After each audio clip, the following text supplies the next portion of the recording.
but also to ensure a smooth and peaceful replacement for the good people of Tamale Central. The last part of the statement says, consequently, the NPP hereby announces that when the Electoral Commission of Ghana opens nominations for the Tamale Central by-election, the party will, in accordance with the national interest, not take part in the contest. And this letter was signed by the General Secretary of the NPP, Justin Kodua Frimpong. Thank you so much, Fafa Melody Petov, for reading for us that statement from the New Patriotic Party. Let's speak to the party's Director of Elections, Evans Nemakun. You're welcome to Eyewitness News, sir. Hello. Yes, how are you, sir? I'm doing all by grace, and you? I'm doing well too. How much consideration went into this decision, and was it an easy decision? Hello. Evans, can you hear me? Yes. Can you hear me? Yes. Great. How much consideration went into this particular decision of yours, and was it an easy one, an easy decision to take as a party? Well, thank you very much for having me, and good evening to your listeners. For us as New Patriotic Party, we appreciate the enormity of the we are going to do as a it is on the backdrop of this sad occurrence that the party National Steering Committee, on behalf of National Council, made to take this decision. I would think that it's not just winning an election, but for the fact that you have to go through this situation and lose a brother, a family member, a father, and a husband who is from a bigger family. For us to honor him is not to be in a certain contestation with his party.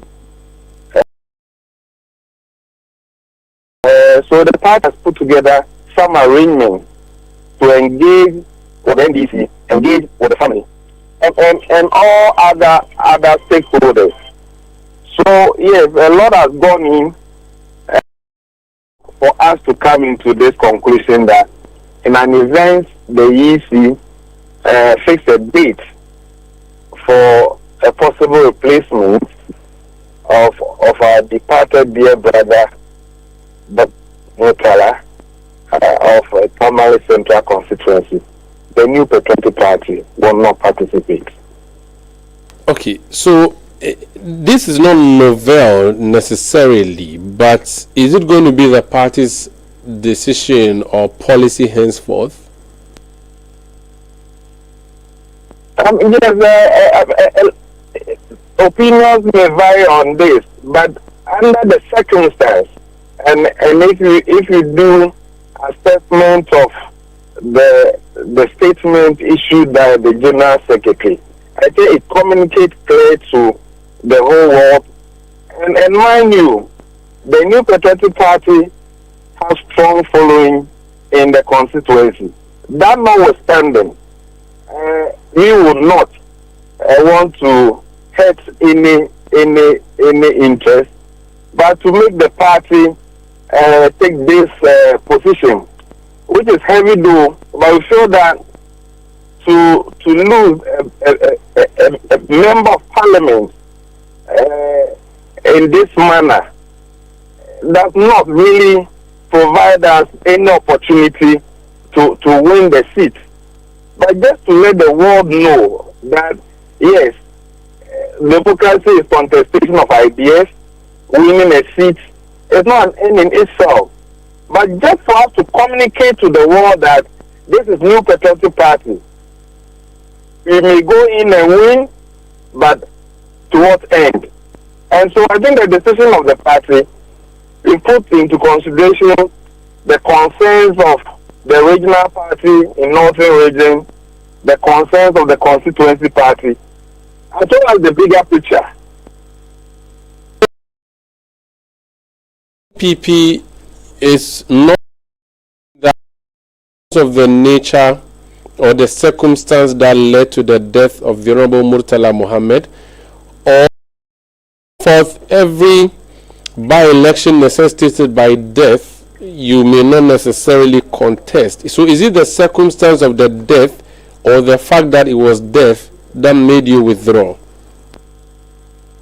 I mean, we've earlier issued statements to associate ourselves by the way we've lost very important souls in this country. Aside that, we lost our children in a very bizarre circumstance, road accidents. And so, putting all this together, the New Patriotic Party feel that going into the future, a possible by-election in Tamale Central, we are not going to participate. And I think that the statement that the General Secretary clearly speaks to the situation. The circumstance does not really inure to anybody's benefit. We are really shaking as a party and as a nation. This is not a development we wish for ourselves. So it's better we solemnly observe and find a befitting arrangement for the Lord to receive the souls of our brothers than to go into a political contestation. Okay. Two point of view. The first one, and then I'll give you the second one. The first one, because no-go area for you, you are very sure you are not going to win that seat based on everything we know from the past. It is the reason, and again, maybe you are in opposition, you don't have a lot of money, so you don't want to go chasing something you will not gain. What would you say to such a cynical question, that you're actually running away because you would not win? Well, I mean, if you're a political analyst and you look at figures, really, you may come to this conclusion. When the New Patriotic Party won with Dr. Okuboy in Lejokuku constituency, check the vote difference. Lejokuku is a traditionally swing seat. We know that. Lejokuku has never... And that's what I'm saying that, that's what I'm saying that if you're a political analyst, you may come with a lot of theses. And every two elections are not the same. And so people may be right in their own way to consider those issues. But for us, we feel that the most important thing is not to go into any sort of contestation under the circumstance, but rather be along with the family and ensure that befitting burial and all that needs to be done is done to ensure that our brothers will have that befitting program, and I have a permanent resting place in the bosom of the law. We think that contestation is not only the way forward. Okay, the second question. There's an election, a by-election coming up in Akwetia. The EC has set a date. The NDC has a candidate. You have a candidate. Is it the case that you want to rub the back of the NDC by giving up Tamale Central so that they rub your back in turn by giving up Akwetia? Well, it is neither here nor there. The EC announced Akwetia somewhere in July. Preparations are far advanced. We lost our dear MP, and the party and the family have put in place some arrangements, and so the party is pursuing that. We are not calling on NDC whether they will want to contest Akwetia or not. We've not had any conversation. But for us, we think that under the circumstance, Tamale Center is not on the agenda for the party. And we wouldn't want to compare it with Akwetia. But I'm happy that you said you are asking this cynical question. And as it may, others may also have same or similar opinion. They may be entitled to it. But we respect our brother Murtala. All those who fell, it happened when they were on line of duty And so, what else that we want to celebrate them, not to go into unnecessary contestation. This is the New Patriotic Party's position. If, touch wood, these are constituencies you lost in 2024, and would you, and I've touched wood for it, would you have still, position of yours, knowing that it is a seat you potentially can win? Also, so you say that some will say you go to war with the army you have. As we speak, what we are confronted with, which we nobody should wait for anybody, is that we lost our dear brothers under a very bizarre circumstance. In order to give them befitting barrier and wage them war in their next world, is not to go through a certain contestation. But this a sitting MP has died, and it do not be the first time there was a by-election as a result. And they contested in the past. So if your child asked you why you did the other by-elections and decided not to do this, would you, because they died through the circumstance they died, in fact, you would concede that you stood no chance and so it's pointless to go and run? Because it would appear as though you were hiding behind sympathy to run, and you would have lost anyway. Well, my brother, I think you should rather pat the NPP on the back. I think that's what you must do, than to raise these cynical questions. Why am I saying this? I mean, are you saying that yes, New Patriotic Party should get ready because the vacancy has occurred through the death of our brother, and therefore we should release our boots for a by-election? You're saying that under the circumstance, there's no need. And I think this principle should be supported by all loving Democrats in this country, than to say that yes, FPP wants to pull out because this is Tamale Central constituency, or because they show that no matter what, it's not going to be a win for them. That's why I cited Ladade Kotopon, Lejokuku. So please, I think that this gesture by the New Patriotic Party should rather receive some commendations from lovers of democracy. Thank you so much. My pleasure. And good night. Good night. That's Evans Nimaku. He's Director of Elections for the New Patriotic Party. This is Eyewitness News on 97.3 Citi FM. When we come back, we'll talk about the secretariat that is asking to vet prophecies before they announce to the public. That secretariat is at the presidency. Stay with us.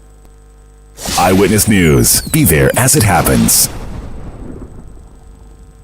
Oh, jump on now. Go. Google me. I want time where you can't park where I don't hear the sound of your car. Why you buy new car? No, I don't change my car. It be the same, right? It be the fuel way I change. Way one shouts it. Ever since I started using the all-new Excellium Premium Fuel, fortified with 3-in-1 action. Oh, Joe, now my car they run like electric car. No, it's so. This is the type of fuel where they want to. Because now engine they cost. Where they want for way if I buy it, it go protect my engine. And with the small way I buy, I go drive, sir. Absolutely. It's like strapping a turbocharger to your engine and giving it a protector. And what they bust my mind self be the 3-in-1 action, no? Excellium they prevent up to 99% of deposit. It be anti-wear, some be anti-corrosion. One pair way now open there. Hey, so where can I find this magical fuel? Just head over to any Total Energy service station and your car will thank you. Hey, they make a finish my gobe fast then rush go Total Energies. My friend, but why you hand my gobe inside? I give you info. Make a fill the gobe too small. Go. Excellium is designed to protect your car engine, decrease fuel consumption, and lower CO2 emissions. Don't say fuel, say Excellium. Choose Excellium, choose quality. If you know these sounds, you didn't just live through the 90s, you lived the experience. Back then, connection took minutes. Today, it takes a blink.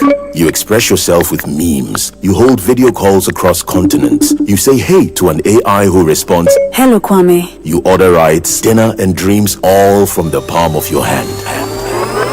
A lot has changed, so have we. For over 3 decades, EcoBank has evolved with you, leading digital banking in Ghana and across 33 African countries, pioneering solutions built around how you live, move, and dream today. From our express points to EcoBank Pay, online banking, and the mobile app, we are where you are.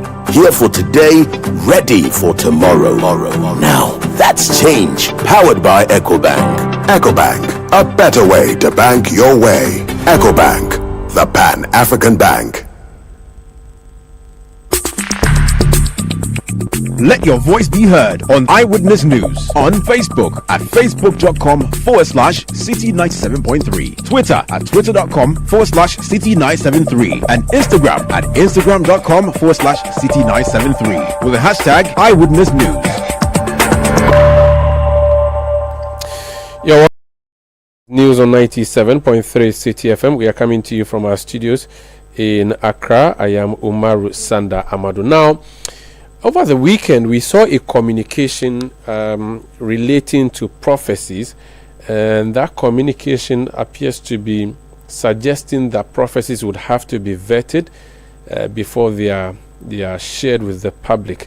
The statement was signed by Honorable Elvis Efrie Ankra. He's a former Minister of State and a staffer at the presidency. He's joined us on the line. Honorable, you're welcome to Eyewitness News. First of all, is it that there's a secretariat you already run at the Jubilee House, or there's a new secretariat that has been set up? Can you talk to us about your office and what role you play exactly?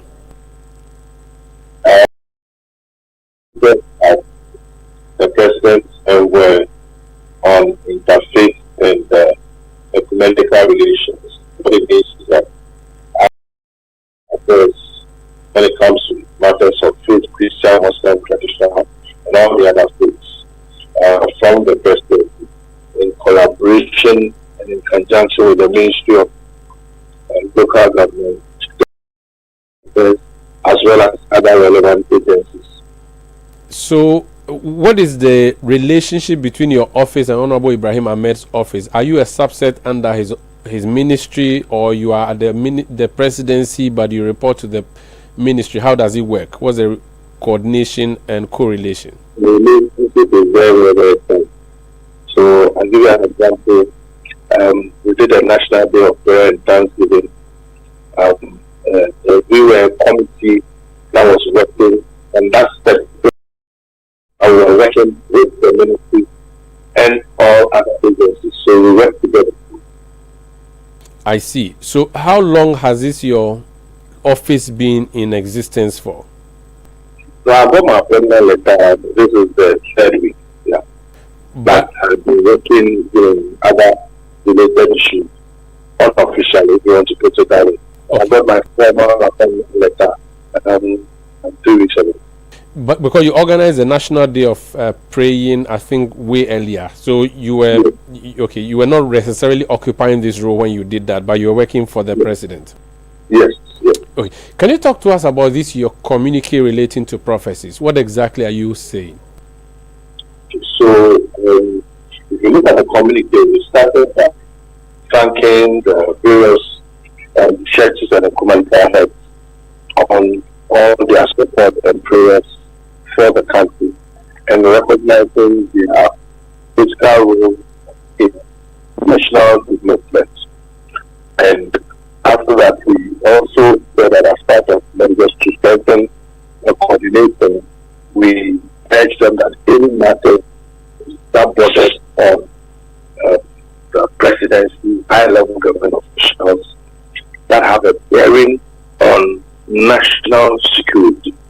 So the emphasis is issues that are there. Let me just read so that we clear that any prophecy of spiritual insight of a national nature, especially those with high-profile political governance, national security, or public stability, should be relayed formally to the office.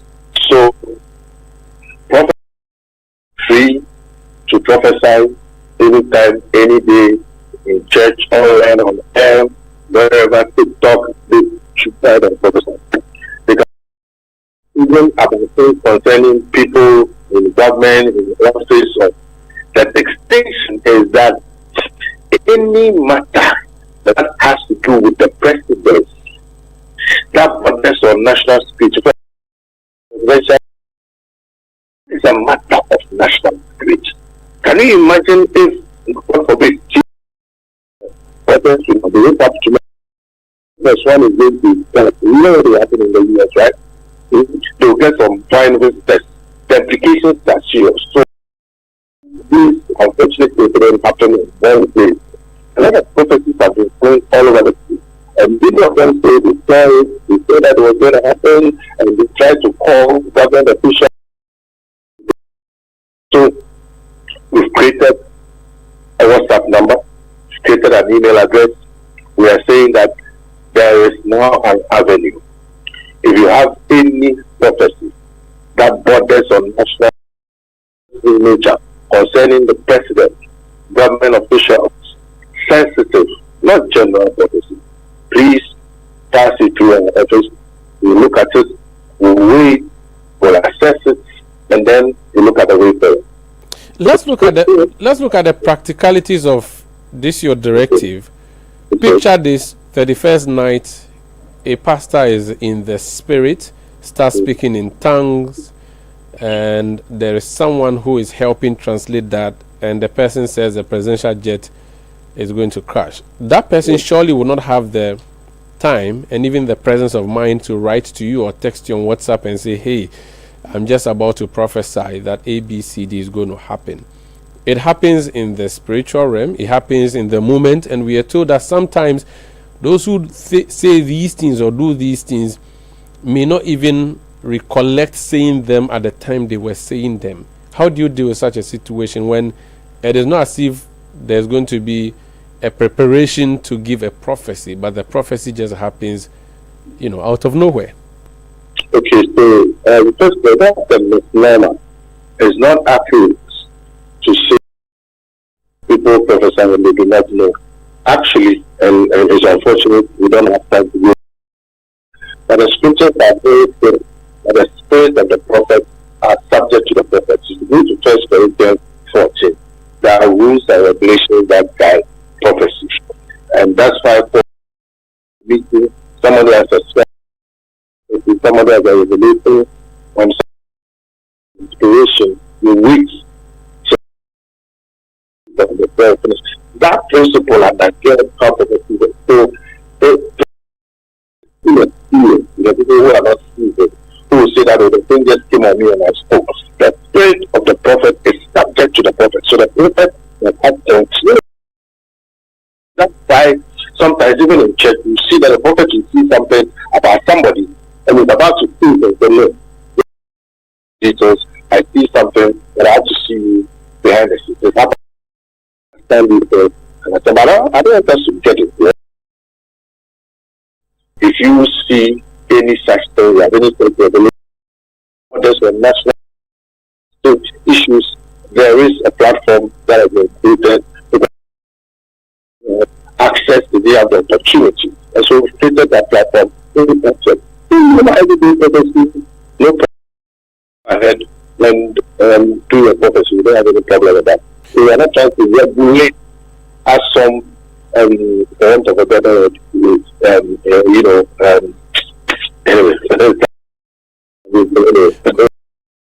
so accurate that you intend to vet the prophecies before they go public. You are a layman. How dare you vet the instruction of God Almighty? How would you say? How would you respond to that? The things of the word that people are concerned about, that it is deeply then that we are saying is based on so at the Bible. The Bible is very clear about what you should do about prophecy. 1 Thessalonians 5:20-21. good for us. But it says that do not treat properties with control. I'm taking the NLD, but test them all. Hold on to what is good. It's good. If there is no word, the prophecy, the foundation of our faith, that we protect them. How do you test them? You test them based on scripture, on balance. You know, the Bible says you compare scripture with scripture. You don't take one side of the scripture. You do a balance. So there are so many of them. There are many people that they work with. All many of the prophets, senior people in the system. We work very closely with them. So we're able to engage them. And at the end of the day, I believe that when you see something, your if it is needed to ensure that it doesn't happen. And therefore, what you do is intercession. You know, Okay. you intercede. Let me ask you a two-in-one question. One, how do you communicate to the person who the prophecy mentions? Do you go to them and say, A, B, C, D, this is what has happened, and then you can now give the clearance to the pastor to go and say it? That's one. And two, is this a request or an order, so that if a pastor defies this, what happens to them? So, again, I'm happy you're asking these questions. I'll humbly ask everybody to read the full statement. I just had a conversation with a very good friend of mine who used to work in the university. And then they said, what's going on? Yeah, I didn't read the whole thing. Even though I read it, I said, I didn't read the actual text. He said no. So I said, go and read it. So read it and said no. I said, and I think it's so clear. When you bring it to us and we do that testing, if the need arises for us to invite you, we will invite you. As a matter of the past couple of days, we've been engaged one way or the other. So one side fits answer to your question. It depends on the dynamic. So and is it something that requires prayer or something that requires in your house? Next week, what do you do? Increase security in your house. You have CCTV, put it there. Let police patrol to travel to Kumasi. You may have a crash. You can by air or change the car or if you drive on to the common sense that can be done. While Okay. And if the pastor refuses to come and share this with you, what happens to them? Hello. If a pastor refuses to share this prophecy with you ahead of time, would they get arrested? Have they broken any law? Was that an offense? I'm not police now. There's nothing about arrest. People going ahead of themselves. There's nothing about arrest. I'm asking this because Bison is not you. Hello. Again, if you look at the statement, we're talking about constructive engagement. I believe that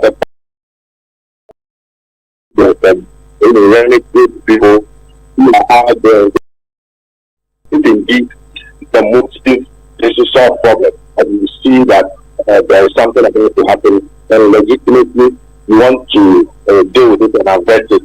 Well, what is the difficulty in submitting it? I get you. Yeah, that's it. Just a question. So I'm saying that if a person defies your directive, would there be any punishment? Because a law without punishment is just an advice, is it not? And an advice, it or not? Have you read the statement, my brother? Have you read it? I'm speaking to the author of the statement. Yes, but it's important that I understand you asking the question whether you read it. No.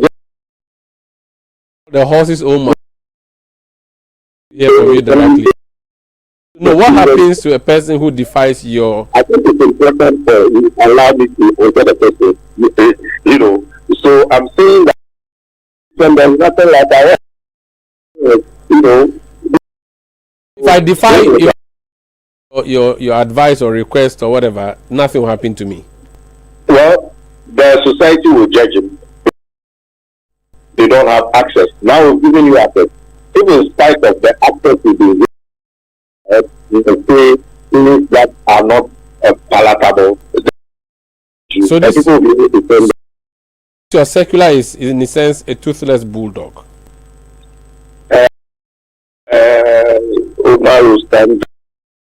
I will not use those words. Oh, F1, hello. Very, because you are making it look like the prophets and men of God are some with parties who have to be picked. I don't think it's a sign of respect. No, because when Dampari was IGP, he also gave a similar thing, but that had some force behind it. But yours appeared, so I wanted to be sure. Very well. I withdraw the statement. I withdraw my statement if you found it unpalatable. Before you go, your party criticized Akufo-Addo for even dreaming of building a cathedral, and when he set up a cathedral secretariat and a board and all of that, you were on top of the roofs of this country and screaming. Now there's a secretariat at the Jubilee House in charge of religious matters. Is it not the same thing? Absolutely not. It's absolutely not. The difference is that the difference between light and darkness. Nana Akufo-Addo promised the people of Ghana he will build a cathedral with his own resources. In fact, after he came to office, when he was asked, he said that he would use his own resources. The Minister of Finance said the same thing. Subsequently, it was found out that huge amount of state resources was used in the purpose. The things had about $90 million with what is a rule. So how then do you compare this to a situation where we are creating a body and those relationships have existed already, but we are formalizing it and creating a body that people can now engage with the various religious communities in a constructive way. The two are not the same. But you are going to be paid with the taxpayers' money. Should our taxpayers' money be used? Well, what would you be paid with our money for religious matters? I think we don't have any more serious constructive purpose. We can finance. And come back, because I think we are getting to the point of Bitcoin. Do you have any other that relates to the No, I am done. Thank you very much. God bless you, and thank you so much for speaking to us. Okay. That's Honorable Elvis Efreye Ankra. This is Eyewitness News on 97.3 Citi FM. We'll be back with more. Please stay. Eyewitness News. Be there as it happens. When I get home and want something quick to chop, everything there inside, groundnut milk and sugar. I only need some water, so kiss me easy, yo. Kivo carry me, Kivo carry me for your office, boarding house. Kivo carry everything there inside, groundnut milk and sugar. I only Kivo 4-in-1 Gary Mix. Soakings are easy. This advert is FDA approved. Momo. It has made life happen in lots of good ways. Mr. Kwanzaa, Minsaka insurance claim no. It has put together beautiful weddings.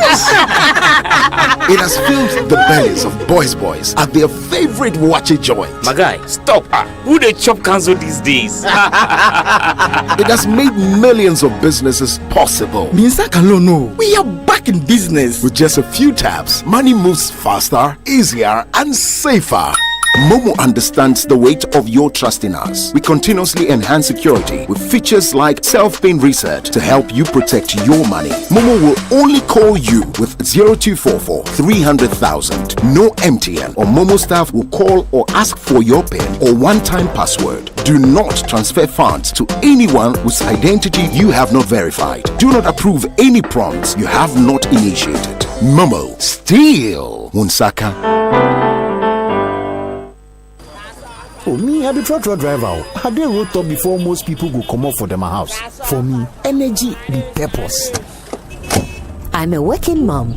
I drop my kids at school and head straight to the office. The car, the fuel, it keeps our day in motion. For me, energy is support. At Misa Energy, formerly Engine Ghana, we keep Ghana moving no matter where they're headed to. For us, energy is progress. Energy is possibility. Energy is innovation. Misa Energy, fueling your dreams, putting you first. Visit your nearest Misa station today.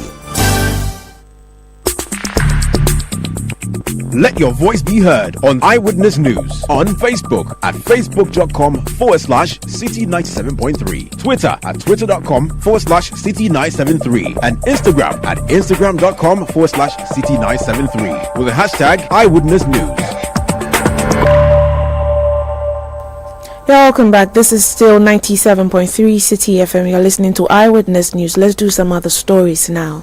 Speaker of Parliament Alban Bagbin is calling on Ghanaians to channel the grief from Wednesday's fatal military helicopter crash into a renewed commitment to unity, cautioning against political and social division. Describing the incident as a national loss, Bagbin stressed the need for humility and solidarity in the face of tragedy. He made the remarks during a visit by parliamentary leaders to the family home of the late Alhaji Mohammed Muniru, the acting Deputy National Security Coordinator, who perished in the crash alongside 7 other high-profile officials. He further urged Ghanaians to take spiritual warnings seriously, noting that the tragedy is a reminder not to disregard prophetic messages. Pastors, the reverends, we should listen to them. It's not all of them who are looking for money. Don't take what they say for granted. If they say act, act. I listen to all. I myself have been threatened many times, and I listen to the prophecies. I don't take them sleeping because that's their area. I can't say somebody who is not in parliament would know parliamentary work more than me. And so I don't know about the spiritual world more than those who are taking it as a career. And so all these things work for good. We should not ignore them. Please, once again, let us, in this grieving, not forget about the power of the Almighty God. You are the Speaker of Parliament, Alban Bagbin. Now, away from that, the Ghana Journalists Association has indefinitely postponed tomorrow's rerun of the Ashanti Regional Chairperson election in light of the ongoing national mourning following the tragic military helicopter crash on August 6. The rerun had been ordered after the GJA uncovered significant irregularities in the June 30 polls. Speaking to Citi News, however, GJA President Albert Kwabena Jumfo says the decision to put the election on hold was taken out of respect for the 8 public officers who lost their lives in the crash. This Eyewitness News on 97.3 Citi FM. Let me bring some of the messages you've been sending through. Paul sends a message from Ashali Bochi, and he says the request to prophets to forward prophecies to the presidency could firstly trigger dangerous and unhealthy competition amongst various so-called men of God, given our recent experience of proliferation of this kind of scaremongering. Secondly, it could carry with its needless fear and panic to unimaginable levels on daily basis to confuse governments and Ghanaians in general. It's better this directive or request is withdrawn and retracted to save us all. Rubin from Akachi says this prophecy issue should be well scrutinized in a way that no fake prophet or prophecy should be revealed, and this will cause another brouhaha because there are fake prophets in the system. John Labini in Sangmyong says, I believe I wouldn't be wrong if I commend the minority for their decision to withdraw from the by-election in Tamale Central. I personally thank them for such decision and my condolence to the families of the deceased. Sparkling Boy says, thanks for what the MPP has decided to do for the good people of Tamale Central. Peter Kugre from Tema says, NPP's decision not to take part in the upcoming or in the by-election of Tamale Central is in the right direction and must be commended. For the first time in opposition, they have taken the right step. Another message, if you could just go down, Rapture, that's the name of this sender from Adaklo. He says, I'm happy my party, the MPP, has come to this conclusion. Long live the MPP, long live Ghana. Kwame also sends a message and says, I'm NDC pure, but I honestly think MPP is spot on in withdrawing from Tamale Central. I initially thought NDC would have done same in Akwetia. Nevertheless, I think MPP is playing it faster by shaming NDC for deciding to contest Akwetia. NPP is being diabolical. Evans from Tema says NPP is just one political party and their withdrawal will not stop the contest. Nobody should expect NDC to pull out of Akwetia by elections. The NPP has managed to drag the nation into discussing politics again after a 5-day break. Why this announcement? Now, this is Eyewitness News on 97.3 Citi FM. We are coming to you from our studios in Accra, and I am Umaru Sanda Amado. Now, there's an announcement from the Ministry of Energy. It relates to the Atuabo gas plant, and Fafa will read that for us. Well, the Ministry of Energy and Green Transition has approved a 2-week maintenance shutdown of the Atuabo gas processing plant starting on August 16. The shutdown, requested by the Ghana National Gas Company, is scheduled to run until August 30 and will involve critical inspections, repairs and upgrades to improve the plant's efficiency and performance. During this period, gas supply from the plant will be suspended. However, the ministry says it is working with key power sector players to prevent any disruptions to electricity supply.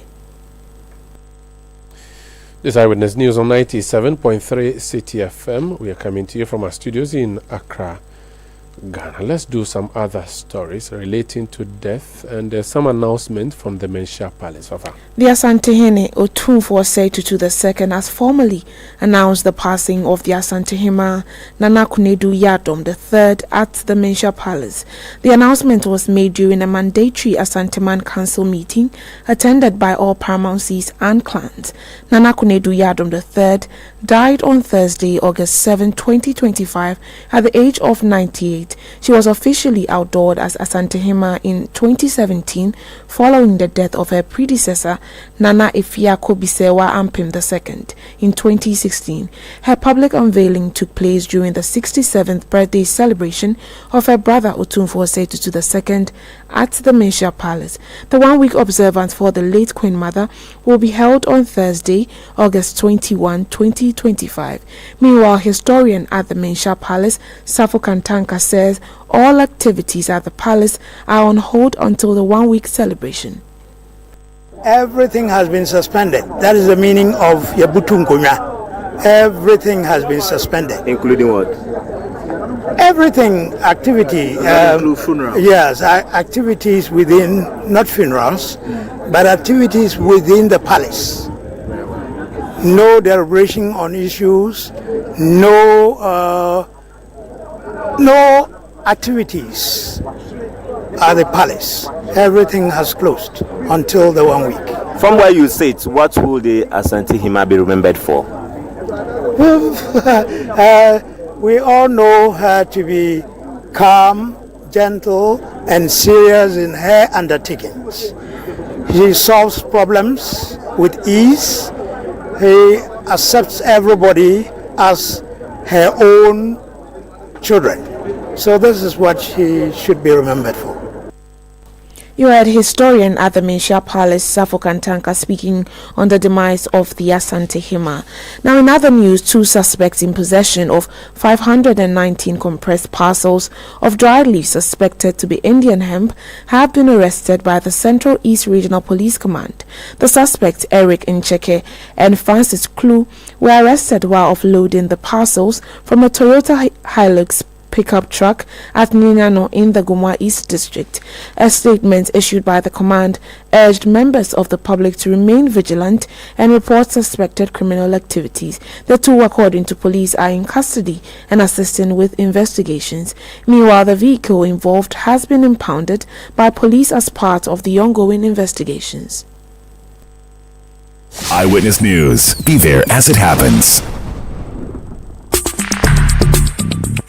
Let your voice be heard on Eyewitness News on Facebook at facebook.com/Citi97.3, Twitter at twitter.com/Citi973, and Instagram at instagram.com/Citi973 with the hashtag Eyewitness News.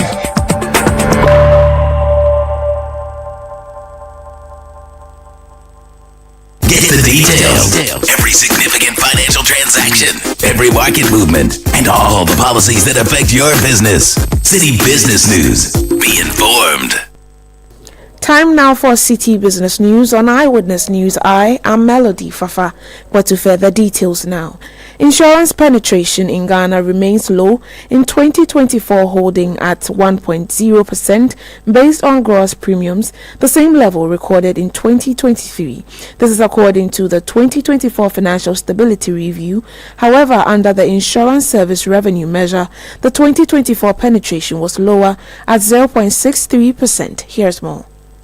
The report projects that penetration could rise in the coming years, driven by digitalization, product innovation, inclusive insurance schemes, and sustained public education. Insurance density, measuring per capita spending on insurance, improved to 202.40 cities in 2024 from 195 cities in 2023.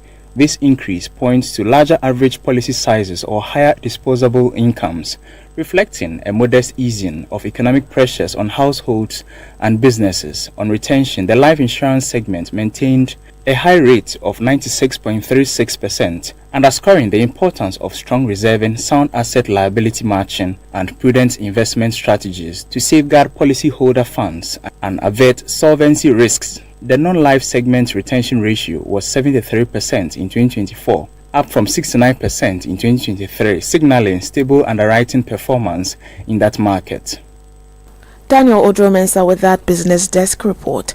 Away from that, the Abosokai Spare Parts Dealers Association has dismissed claims of an increase in spare parts prices that could trigger a hike in transport fares. This follows an earlier announcement by the Ghana Road Transport Coordinating Council, GRTCC, about a possible 20% fare increase, citing rising spare parts costs as one of the factors. Speaking to Citi Business News, the association's head of communications, Techiado, stated that spare parts prices have actually fallen in line with the recent appreciation of the cedi. Spare parts is already down, but only few of them are still maintaining the old prices. But as for that one, we have a way to communicate to them. Now policy rate is down, now exchange rate is down, 10.3, 10.4. Even the Gagawa issues, now their rate is even coming down. When we go to some of the banks, we have the dollar. The dollar will complain about.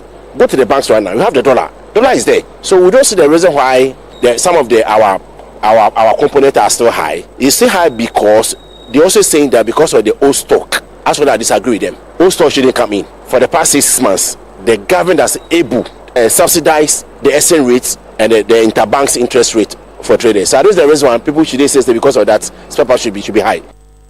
Techi Ado is the head of communications for the Abosokai Spare Parts Dealers Association.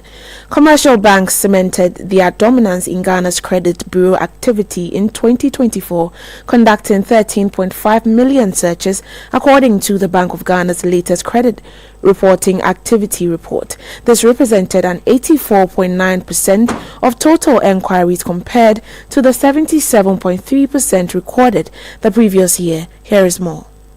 In contrast, the share of microfinance and microcredit institutions fell to 8.82% from 11% in 2023. Per the data, savings and loan companies as well as other institutions recorded fewer searches than in the previous year. The report attributes the overall rise in credit bureau activity to a surge in digital lending and stronger compliance with data submission requirement. Overall, financial institutions and authorized users conducted 29.5 million credit bureau searches in 2024, more than double the 13.7 million recorded in 2023.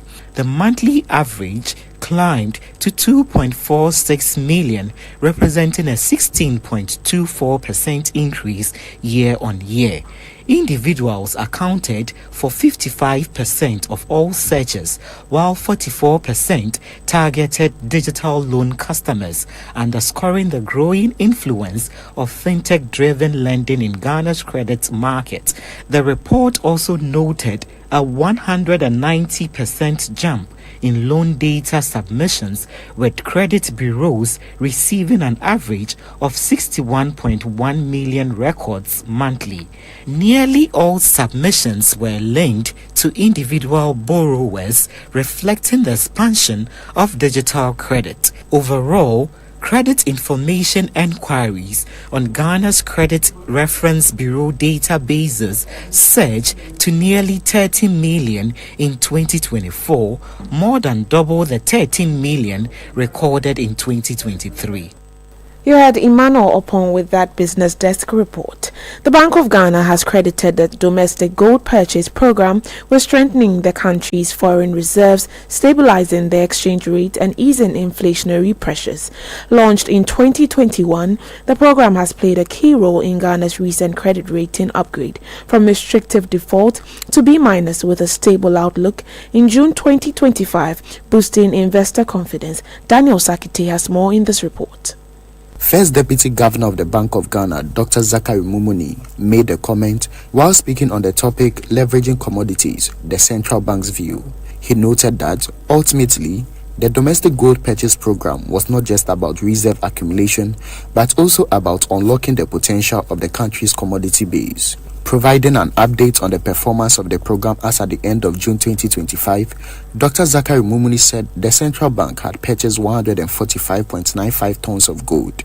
Out of this, 86.77 tons were sold for foreign exchange to support reserves, while the bank's fiscal gold holdings increased to 32.99 tons from 8.74 tons as at the start of the program. The first Deputy Governor of the Bank of Ghana indicated that, on all accounts, the domestic gold purchase program has impacted positively with strong reserve accumulation, stability in the exchange rate, and easing inflation.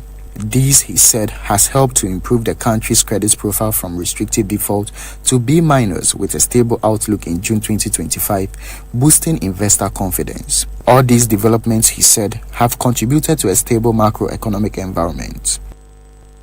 Daniel Sakite with that report. The Concerned Cocoa Farmers Association of Ghana has backed down on its planned protest scheduled for today, choosing instead to join the nation in mourning the 8 government officials who tragically lost their lives in last Wednesday's helicopter crash.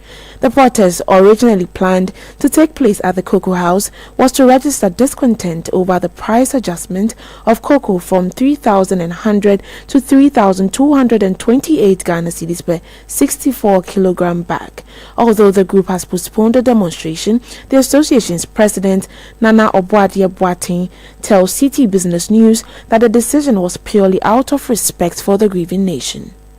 What is happening now is we've not heard anything from the government sector, and then all of us know what happened on Wednesday when our top air he's had a plane crash, and then the whole state was mourning. So due to that, even the demonstration that was even stated to be on Monday, this very day that is today, was even postponed to it. So we're even looking up to the authorities even to approach the Concerned Farmers Association, or maybe give us a call to that effect, that maybe we will see to it. So at least try and then address your farmers or tell them just to come down. But anyway, nothing of that sort has been done. And currently I'm in Accra, which I'm heading to two main offices. From there I'll go back to Western now, because what is happening when they come to Accra is going to be something different altogether, because at the end of the day, I know demonstration, they'll be using the police and other things in a way which will also send a very bad signal for the state, and all of us will not like it. So at the end of the day,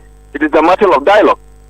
That was the president of the Concerned Cocoa Farmers Association of Ghana, Nana Obuadi-Boateng, ending Citi Business News. On Eyewitness News, I am Melody Fafa. But up next is Point Blank. Let your voice be heard on Eyewitness News on Facebook at facebook.com/Citi97.3, Twitter at twitter.com/Citi973, and Instagram at instagram.com/Citi973 with the hashtag Eyewitness News. Oh, jump on now. Go. Google me. I want time when you come back where I don't hear the sound of your car. Why you buy new car? No, I not change my car. It be the same ride. It be the fuel way I change. Way one shouts it. Ever since I started using the all-new Excellium Premium Fuel, fortified with 3-in-1 action. Oh, Joe, now my car they run like electric car. No, it's so. This is the type of fuel where they want to. Cause now engine they cost. Where they want for way if I buy it, go protect my engine. And with the small way I buy, I go drive Absolutely. It's like strapping a turbocharger to your engine and giving it a protector. And what they bust my mind self be the 3-in-1 action. No, Excellium they prevent up to 99% of deposit. It be anti-wear, some be anti-corrosion. One pair way now open there. Hey, so where can I find this magical fuel? Just head over to any Total Energy service station and your car will thank you. Hey, they make a finish my go be fast then rush go Total Energies. My friend, but why you have my go be inside? I give you info. Make a fill the go be too small. Go. Excellium is designed to protect your car engine, decrease fuel consumption, and lower CO2 emissions. Don't say fuel, say Excellium. Choose Excellium, choose quality. Still unbeatable. Republic Bank has slashed the Citi mortgage interest rate to a new low. That means it's more affordable to own your dream home. You enjoy lower monthly installments, save on interest payments, flexible loan arrangements, and more. Make the move. Own your home at a lower teen interest rate. But hurry, this offer lasts for a limited time. Visit any Republic Bank branch or send email to myhome@republicghana.com or call Accra 054-0109-649. Kumasi 054-0109-901 to apply today and enjoy a teen interest rate. Republic Bank, we're the one for you. Are you feeling tired after a hard day's work? Have you lost your appetite even for your favorite dish? Viral Blood Tonic is a nutritionally balanced, pleasant-tasting tonic fortified with iron and vitamins to boost your appetite and energy levels for high performance. Viral Blood Tonic, easy to take and good for the family. Viral from Danex Iting Starwin PLC. If symptoms persist after 48 hours, consult a physician. This advert is FDA approved. Eyewitness News. Be there as it happens.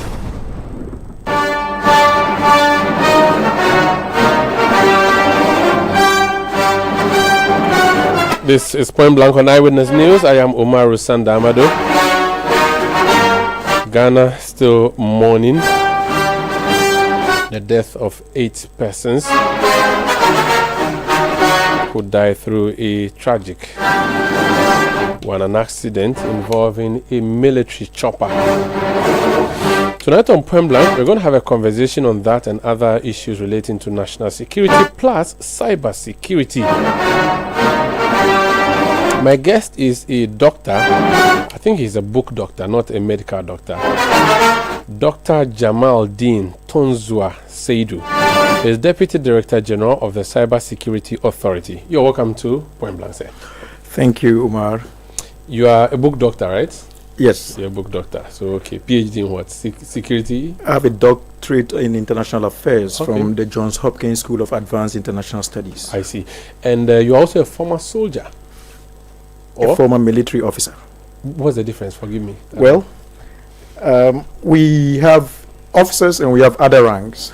So officers train at the Ghana Military Academy, other ranks train at the Army Recruit Training School. Like my village, Astrari. Exactly. Okay. And so I served as a captain from 2017 to sometime in 2023. I resigned my commission 2 years ago. So you entered through the senior officer rank. That's what the commission. That's what an officer is. You didn't enter as an other rank. Well, so in terms of terminology, senior officer means something else. Oh, okay. Now, from say second lieutenant up to captain, you're actually a junior officer. Okay. And then from major and above, we call them senior officers. I see. Yes. I see. So, what of there are 3 branches of the armed forces, right? Indeed. Navy, Army, Air Force. Which one were you in? I was an Army officer. Army officer. Yes. It is a sudden and painful news to hear that our military chopper has gone down, and we do know that we don't have a lot of those equipment and we are told that even the ones we have are not good. I don't know what your view is as a military person. Well, I think that conclusion is quite misleading. Okay. Point being that what's the basis for saying we don't have many of them and they are not well functioning? I think it's a conclusion that probably has no basis. Really? There should be evidential basis for it. We know the number of helicopters we have. How many are they?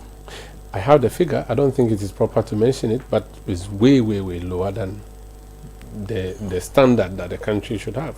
But unless you have a contrary figure that would be impressive that you want to share with us. So whose standard?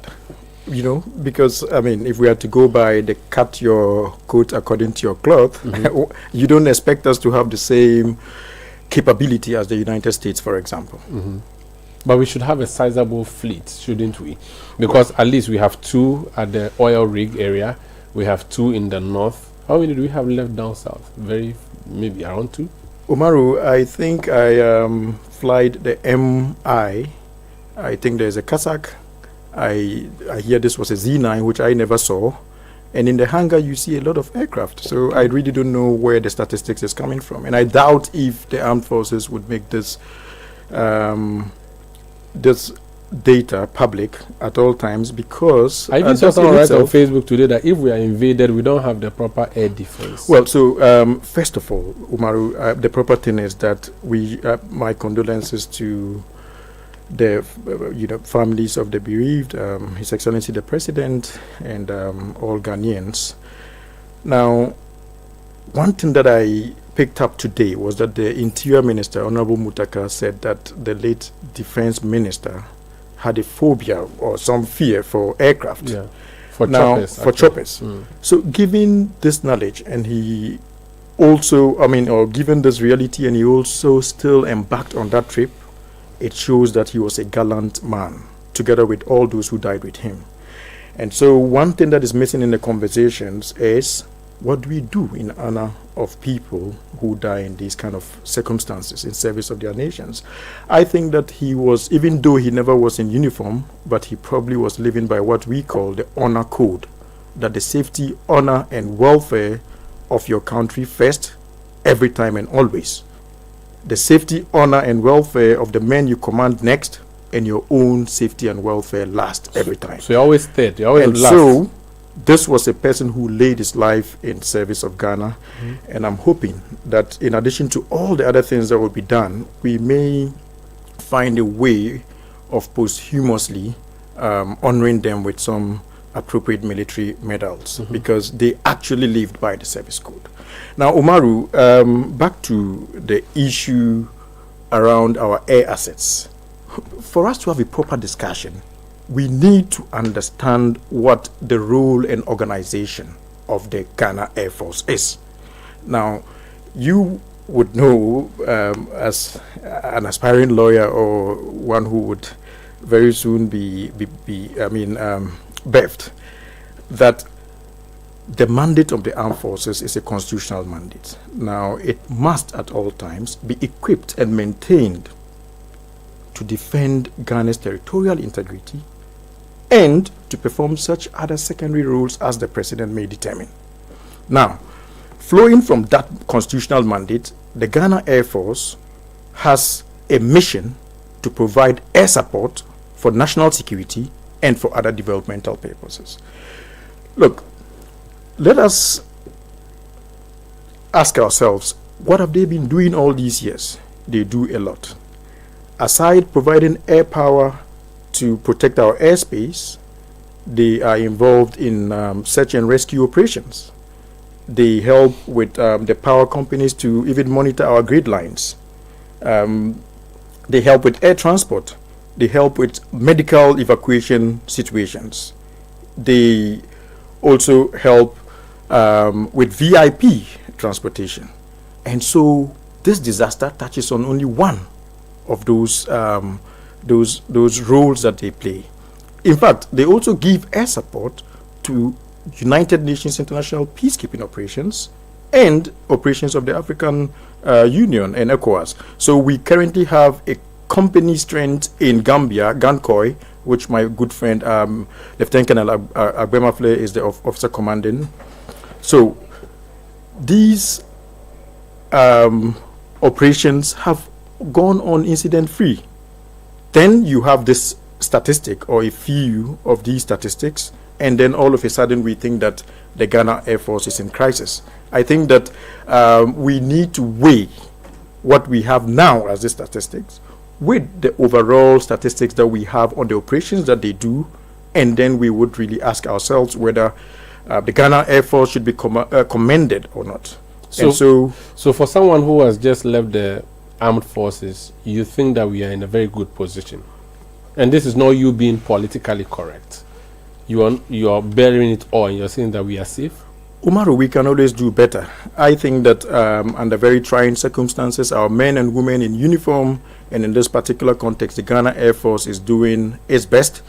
I think that given our socioeconomic realities, we probably are doing well, but there is always room for improvement.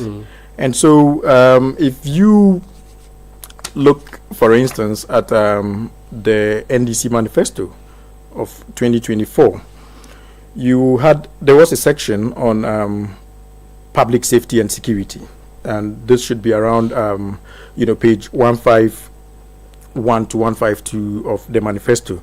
Now, what His Excellency the President and the party had promised was that they would create, the government and this government will create a highly conducive atmosphere for the Ghana Armed Forces to achieve their mission with professional excellence, and this includes operational and combat readiness. And on this point on operational and combat readiness, what the government promises to do and is actually executing is that it will aggressively resource the Ghana Armed Forces to improve their operational and combat readiness. It will also aggressively resource the Ghana Armed Forces to swiftly mobilize whenever it's necessary, and it will also aggressively equip the Ghana Armed Forces to improve its firepower. So you ask yourself, why these? It's because there's room for improvement. A few weeks ago, the late Honorable Minister actually addressed Ghana, and he left us with some 15 points, maybe an agenda or a plan. And some of those ones included improving our air assets and unmanned area vehicles for the Ghana Air Force.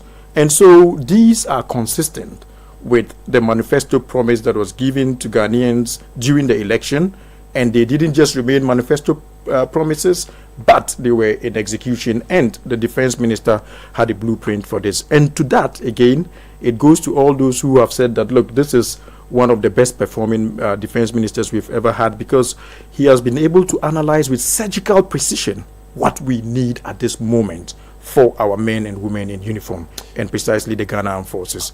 I have flown the military jet, as in the aeroplane, before, from Accra to Tamale, and also one of the choppers, the helicopters from Tamale to the eastern part of the country, the northeastern part of the country.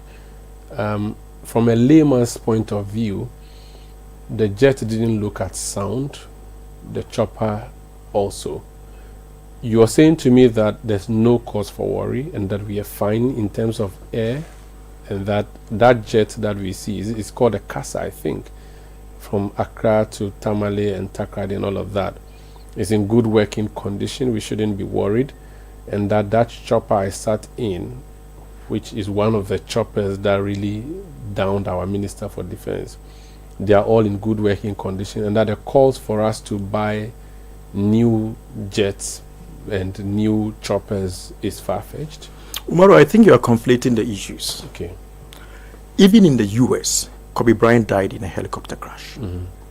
Omar in the US, the former founder... Was his chopper a military-owned, state-owned? Well, I think it was a private one. And probably, given his profile, given the company and its reputation, they would want to maintain their fleet, at a very high standard. But in any case, aviation standards are universal.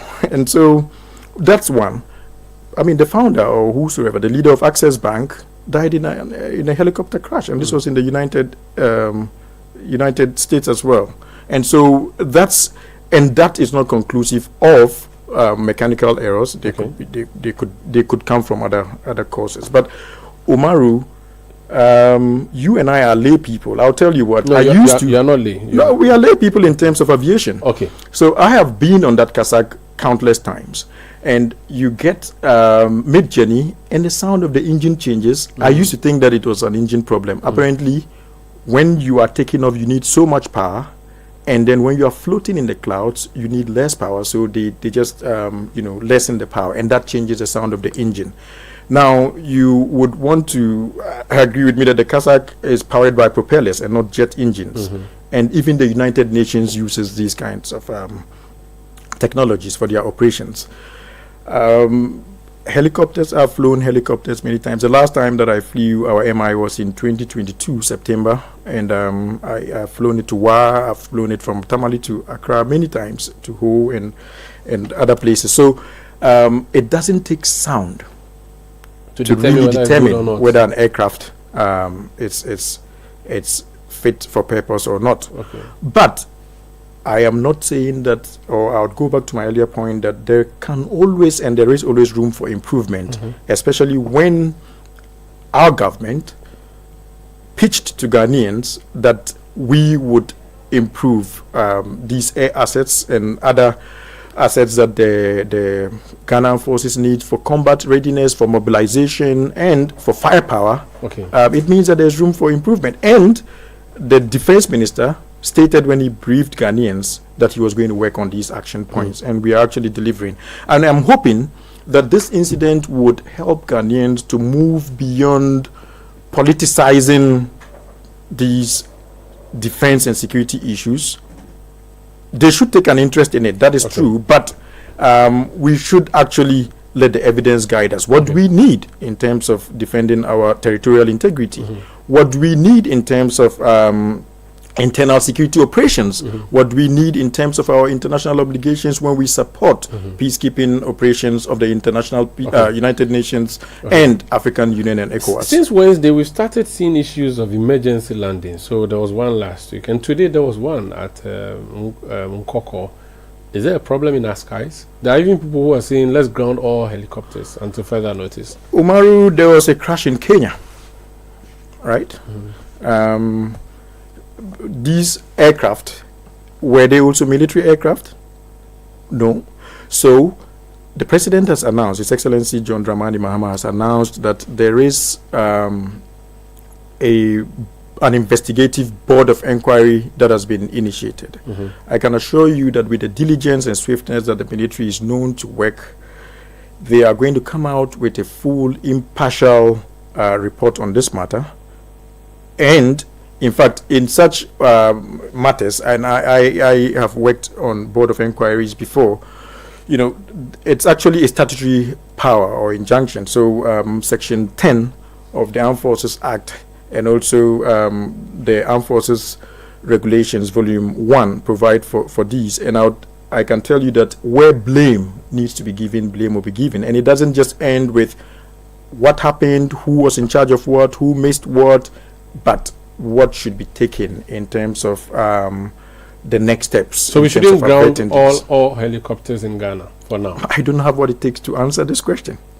I am not an aviation expert. Very well. You wrote an article in 2024, I think it was Sahara Institute for Law and Policy. There are a number of issues you raised there. One that jumps at me, you talk about illegal mining, illegal small-scale mining, and you have a proposal for alternative strategies other than military deployment? Yes. Tell me more. Because the previous government deployed boots in addition to drones and other things. This government is also using security personnel. I think that is the wrong approach? Not the wrong approach. Okay. And this gives us, I'm talking of this incident that we have, incidentally, it has some connections with illegal small-scale mining. What this gives, the opportunity that this incident gives us for national reflection is how do we approach security?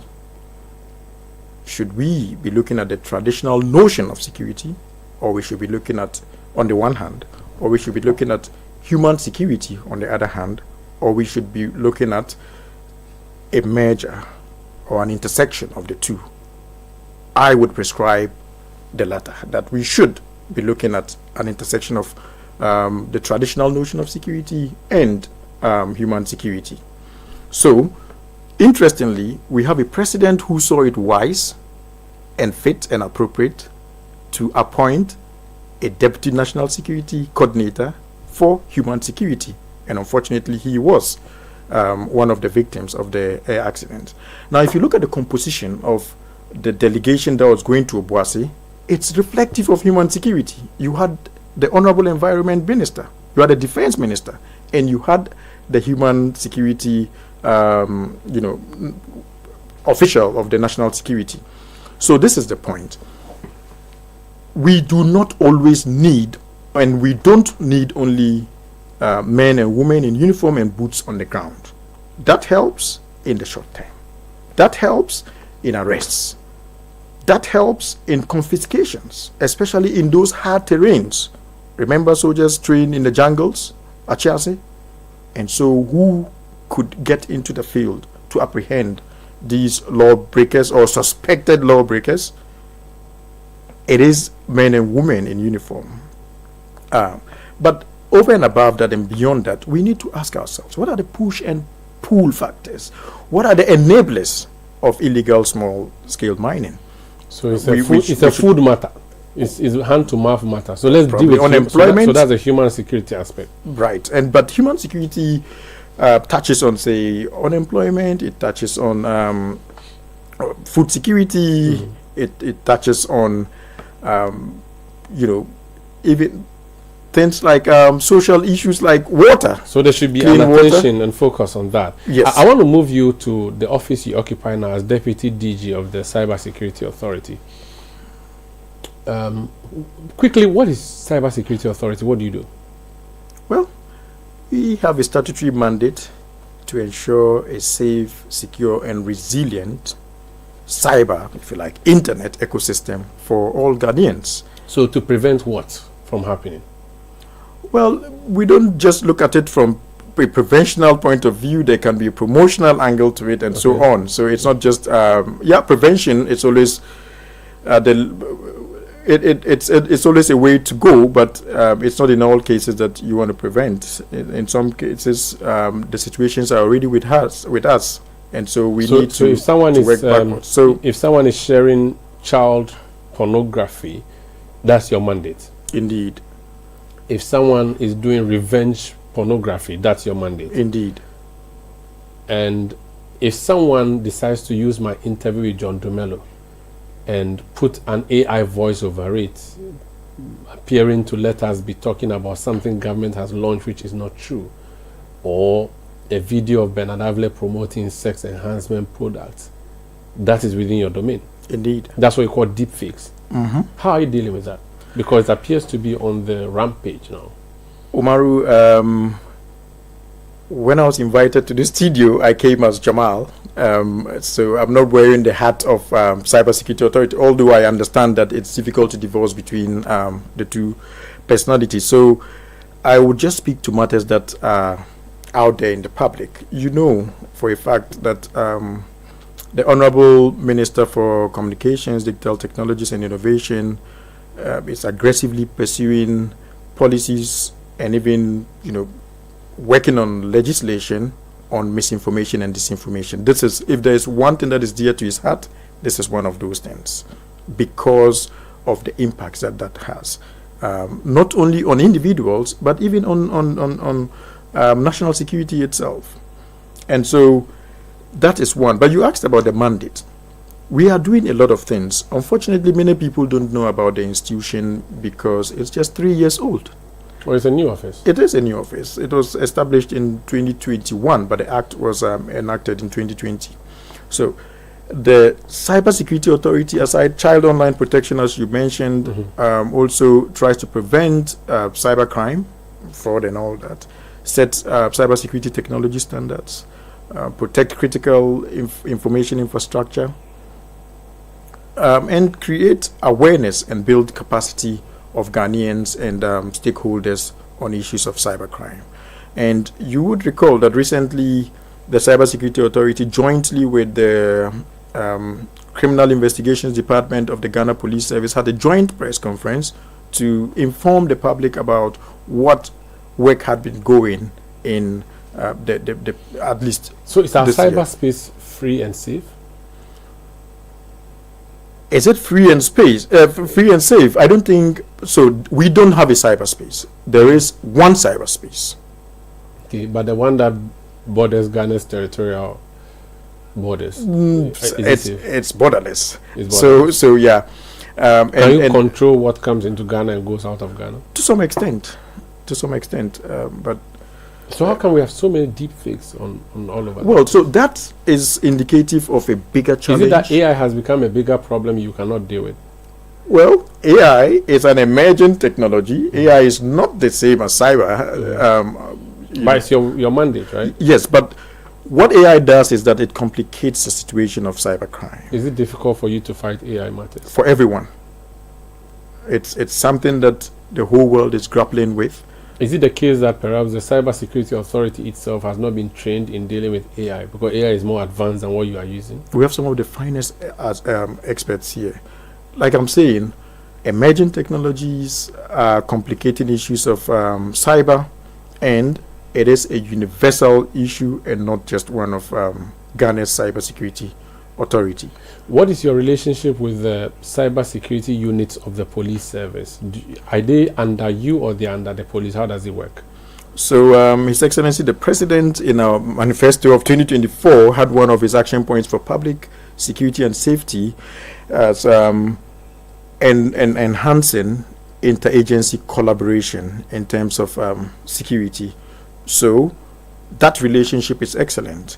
Not only with the Ghana Police Service, but even with IOCO, which also has a mandate that touches on cybersecurity. And you know that recently the investigations and arrest of some elements who were into cyber fraud was jointly done by conducted by the Ghana Police Service, the Cybersecurity Authority, and IOCO. In fact, the press conference is indicative of the smooth and harmonious working relationship between the Ghana Police Service and the Cybersecurity Authority. And it will interest you to know that on Friday, I was at an event of stakeholders on child online protection, and I was seated side by side with Mr. JB, who is the head of the cybercrime unit. So before we go, for anyone listening to us, the Cybersecurity Authority, you have the capacity to deal with the issues confronting our cyberspace, and you can assure us that our security is in good hands.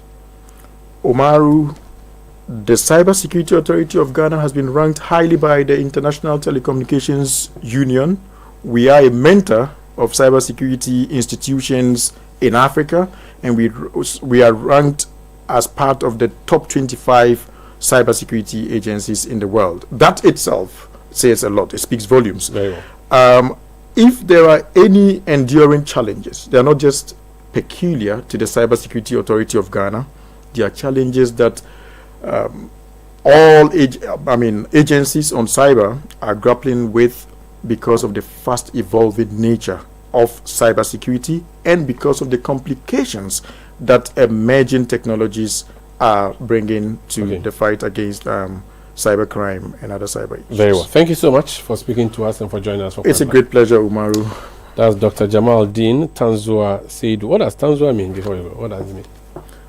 Well, Tanzua means... If you don't know, don't say it. No, I do. You know, Umaru. Okay. Umaru, there are people who don't know the meaning of their name. Maybe it was given to them by grandfather. Umaru, I'm a chief. Oh! So forgive me, I'll bring a goat. Yes, I'm a chief. I'll bring a goat. No, this is a ram. I have to bring... Yes, the type. But Tanzua means on top of the Tongo Shrine. It's more historic. So you're from Tongo? No, I'm from a village called Wungu. Okay, under which district? In the West Mamprisi district. 6 kilometers away from Wale Wale. West Mamprisi, okay. West Mamprisi is Wale Wale? Yes. Okay. East Mamprisi is where? Nalerugo? Exactly. Okay. But you may want to say Gambaga. Gambaga. Well. Okay. Thank you so much, Doc, for joining us on program. Dr. Jamal Dean Tanzua Seidu, he's Deputy Director General of the Cybersecurity Authority. He joined us for Point Blank. I am Umaru Sandamadu. I did this with Fafa Melody Portofel, production by Kobina Wilson, Beverly London, Sami Wiafe, Christopher Esima, Manoa Ayama, and Juliana Obin Odame. The technical support from Daniel Squashi and new media support from Iman Owusu and the new media team. We'll be back tomorrow at 17:30 GMT. Thank you for listening and have a good night.